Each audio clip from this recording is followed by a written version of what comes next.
ചേച്ചി ചേച്ചി നാളെ ദീപാവലി അല്ലേ? എന്താ സ്പെഷ്യൽ? ദീപാവലിക്ക് നമുക്ക് ബിരിയാണി ഉണ്ടാക്കിയാലോ? അയ്യേ, ദീപാവലിക്ക് ബിരിയാണി ആണോ ഉണ്ടാക്കുന്നത്? നമുക്ക് സ്വീറ്റ്സ് ഉണ്ടാക്കാം. ദീപാവലി സ്പെഷ്യൽ സ്വീറ്റ്സ് എന്നൊക്കെ പറഞ്ഞ് ഓടി വന്നെങ്കിലും ഇതൊരു തട്ടിക്കൂട്ട് സ്വീറ്റാണ് കേട്ടോ.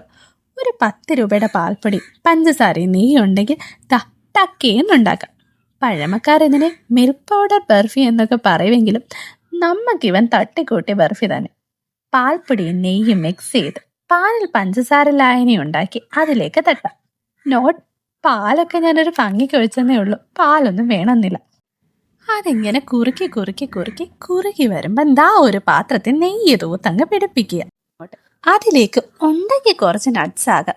ശേഷം നമ്മുടെ പാൽപ്പൊടി കുറുക്കും അതിലേക്ക് തട്ടിയിട്ട് നേരെ ഫ്രിഡ്ജിലേക്ക് പോകാം. ശേഷം പ്ലേറ്റിൽ ഇതാ നമ്മുടെ തട്ടിക്കൂട്ട് ബർഫി എത്തിയിരിക്കുകയാണ്.